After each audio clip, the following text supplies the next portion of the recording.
1. He has no more trees to work with. He used up all the trees, but he made it very pretty though. Look at that. Amazing. What I wanted to say is Ember Spirit. Check him out. Level 1. What did he do? He already skilled. We don't really see players skill level 1 instantly. Usually they want to see the lane, but versus... exactly. Versus Shadow Strike? Isn't he gonna... Can you dodge it? In the right... The perfect moment, yeah, right? I think so. Like when it's about to hit you, because otherwise I think I'm not 100% sure on this. Otherwise it follows. It follows you, right? It does. It's like the Sven Stormhammer kind of interaction with the disjoint. Bounty runes, double for James down bottom. 7. Yurax get a couple top though. Triple Mango Stout Shield Clockwork. Oh, he's a beefy boy. Very difficult to trade hits with his battery assault as well if you're a lowly Jakiro. QYQX can have a difficult laning stage, it feels like. That last game wasn't really perfect for him. We'll see how this one goes. Again, on the bottom lane, No-Tail fighting this Rasta and winning the... Well, so far he is, but now he has to run. Which region does Chan have? He has fairies, right? 1 fairy, 1 tango. Right, so James this time around did win that nutrition battle. He has 2 tangos remaining to work with. What's Clockwork up to? Just wants to block this, I think. Body block this, maybe ward somewhere, yeah. Very nice. Oh, he actually uses the obs there.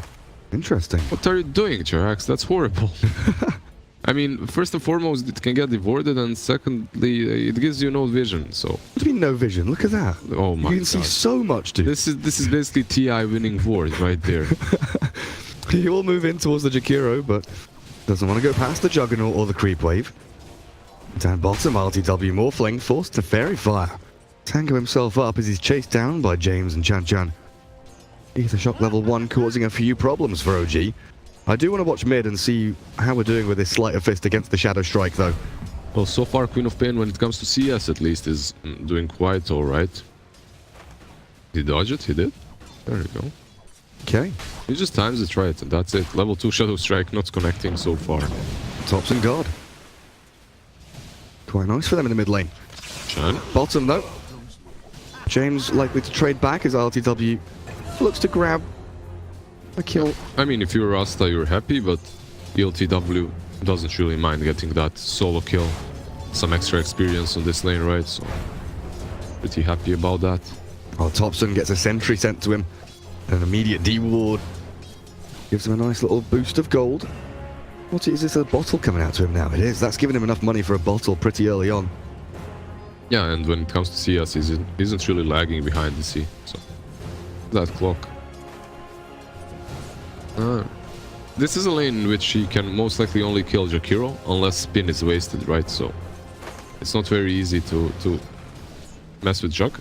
Two-man cogs. With the cogs, yeah. Maybe if you waste his mana, then you can kill Jug even.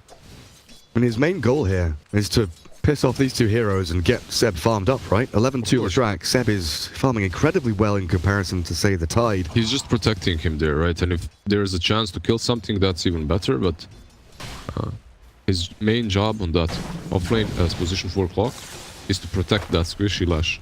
12-second CD on Shadow Strike, 14 on Sleight of Fist.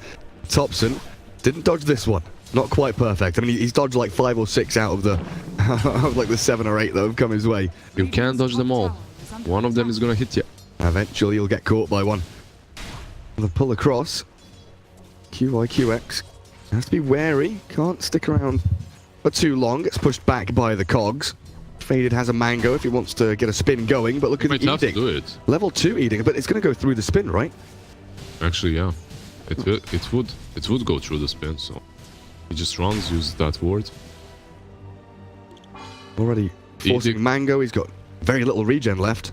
Having multiple types of damage on that lash rack was always great. Clockwork will drag the lane around. I guess he wants to block that small camp first, and then he's gonna... Well, that doesn't block, though. The thing is, lane creeps do not block camps. So, even if they are there, creeps can respawn. And they also dewarded the Observer as well with the sentry. I mean, it's a very obvious positioning for a sentry, even. When you put obs like that, a bit wasteful.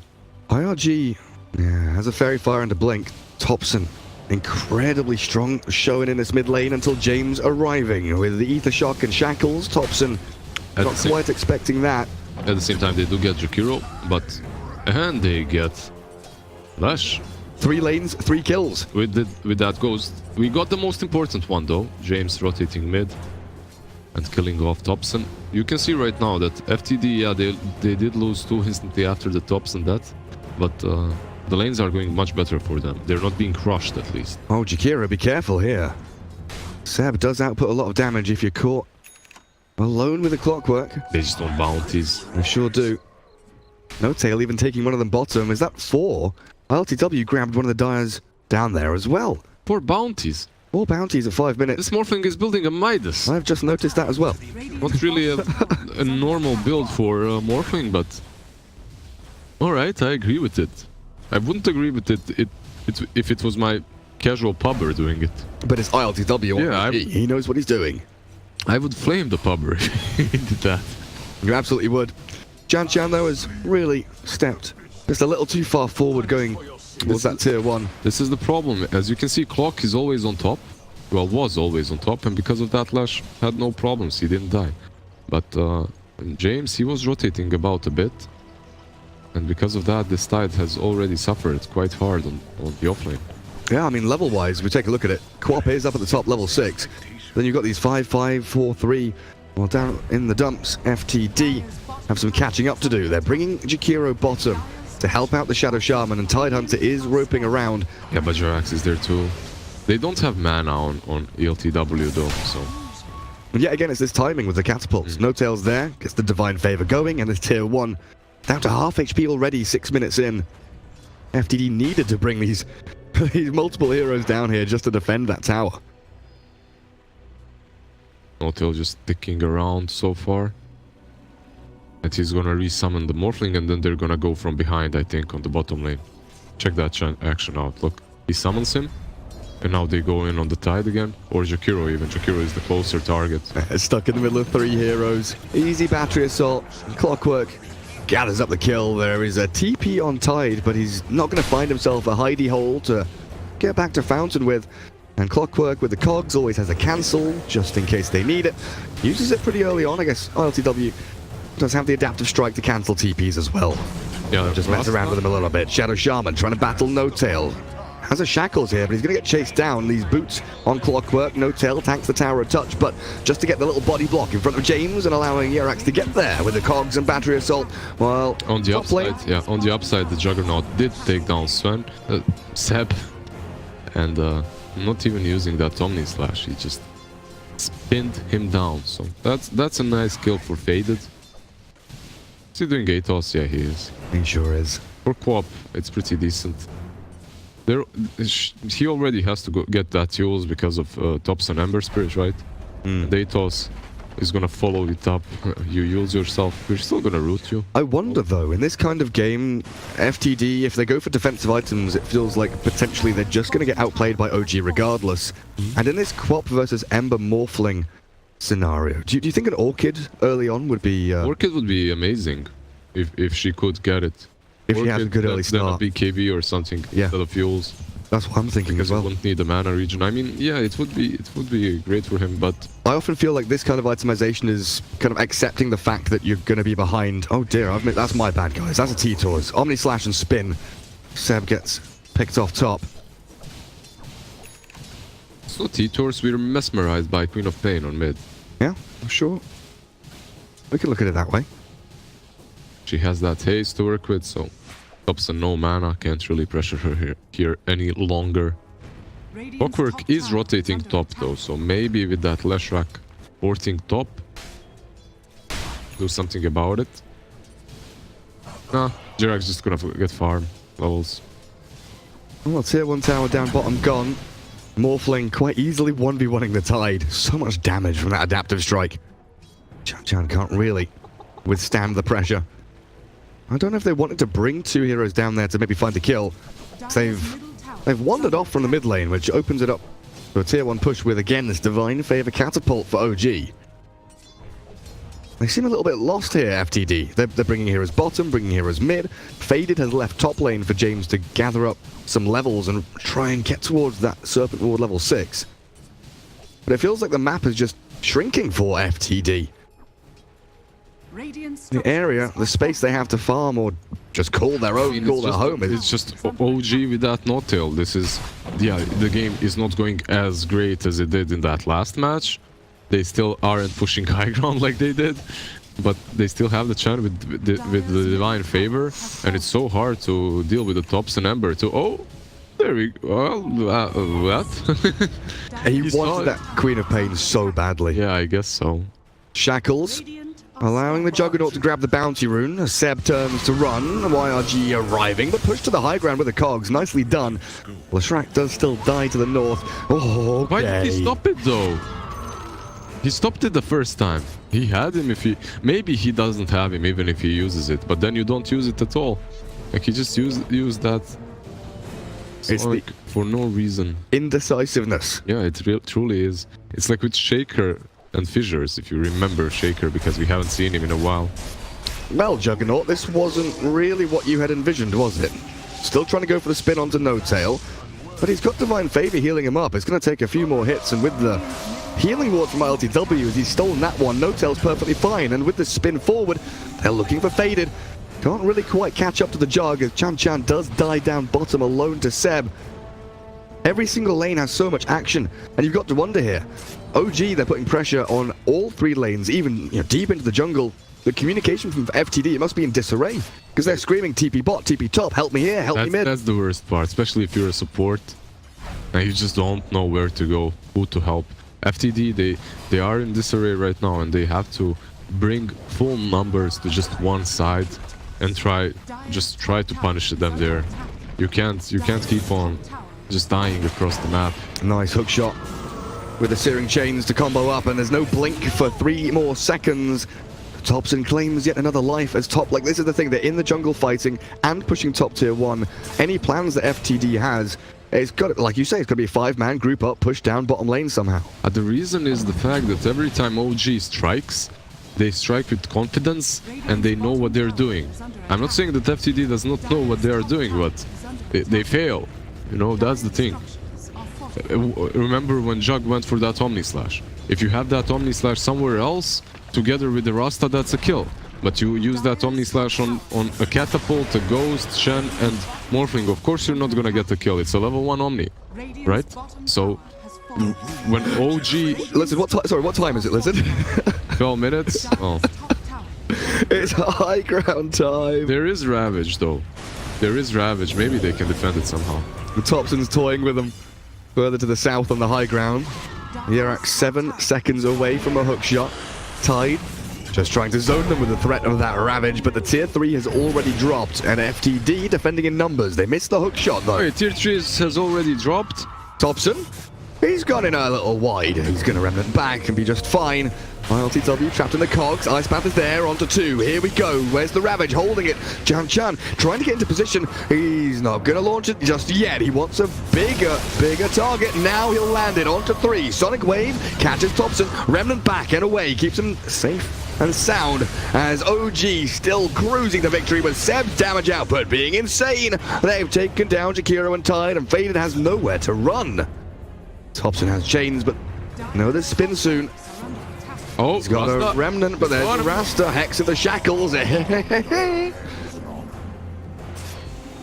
got him. ELTW turns into a Rasta, has that Hex. Decides not to. And just TP's out with the waveform. I didn't even see how quickly that tower dropped, that tier 3. Just divine favor things, I suppose. Wasn't watching the Tide Hunter not use that Ravage. And again, they didn't end the game, but they got such an advantage off of that, and the fact that the tier 3 is not standing, and the range racks. Where did the range racks go? I saw the tier 3 fall, but I didn't see that one die. And Tide, 14 minutes in, still a couple of 100 gold away from Vlad's. Pretty bad. Look at that smoke. Instantly some move. This is the thing though, FTD, they do these moves, they fail. And after that, it's very hard to come back unless you bring 5 or 4 even people around the fight. Oh, very close again from Clock, but James. Unexpected moves. As iLTW makes a quick move in towards Jakiro and finds the kill, but They might James... kill James as well. He has a port, but Sab is following. And James kinda... Oh, there we go. Oh, Cogs? If he risked it there, Jarax, he would have gotten him. Juggernaut. Just trying to split. Yep. Creep skipping here, tops and kills the... Yeah, what is Quop trying to get Yule still? Yeah, I mean... Edgy boots, I guess he was trying to switch. Mid-switch kill. Poor Quop. Yule Scepter. Not really close to that Yule Scepter either. Nope. How many bounties? Alright, Faded got one on top. And again, it comes down to this Queen of Pain really needing to snowball the design of the hero. She needs an early start. That primary item, the Yules, the Orchid, whatever it may be, has to come very quickly. Uncharacteristic miss on the chains there from Dobson, nearly grabbing James. If you remember that first Sonic Wave, that's the... On the clock? Yeah, on the clock. It's the full story of this game for Queen of Pain. You're strong, but you're not really there on time. Morphling feeling unkillable. Takes Tide down to 30% HP. And Leshrac now with the Yule Scepter as well. This could be a good setup onto the Queen of Pain. Hook shot. Hook shot in. Oh, he's gone up top. Tie Hunter drops. James and QIQX. Oh, here we go. Nice Hex. Stops the chains. Didn't quite have mana for it anyway, but they'll take down two as FTD. Sonic Wave just tickled them a little bit there. Didn't really do anything else. They do lose the tier 1, but they're gonna pressure top lane. They're gonna go as they have creeps mid. They might just go for these Rax's top. Well, the creeps might fall. Let's see. Do they have enough time? They've got Catapult with Divine Favor. They have the Divine Favor. It's easy. No glyph for 30 seconds. Omni Slash onto Clock. Will secure one for Faded. Now they move into action, but the spin from RTW keeps him up and running. Thompson can survive with a Hand of God. He's got a slight, but I don't know if he's got any remnants. He's out of mana, and he's about to die. That spin and the final click from YRG does grab them up. A big juicy kill on Thompson, and the shackles to follow through.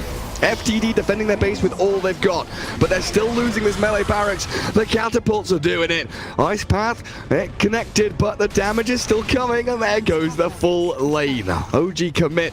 FTD spend everything to defend. Sure, they get some kills. Yes, they get a nice gold swing, but they lose their top lane. That Carty is the MVP for OG every single game. No Tail just dishes out so much damage to these barracks. And honestly, you could see FTD, they punished the aggression of OG.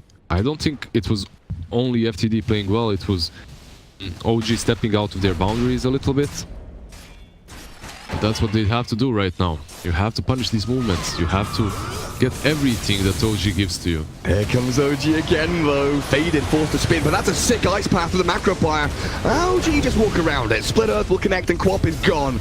Down and out FTD. Tail between their legs, they run back towards their base. A shackles onto tops and holds him in place for a couple of seconds until he slays the rest of your team. Chan nowhere to run. And FTD again just going to go back to cutting waves. Trying to delay and hold out in this game. The amount of damage that Leshrac is dishing out in every single team fight is ridiculous. And at the same time, as long as you deal with Rasta, you've kind of dealt with the rest of them, as they can't catch Thompson. Yeah.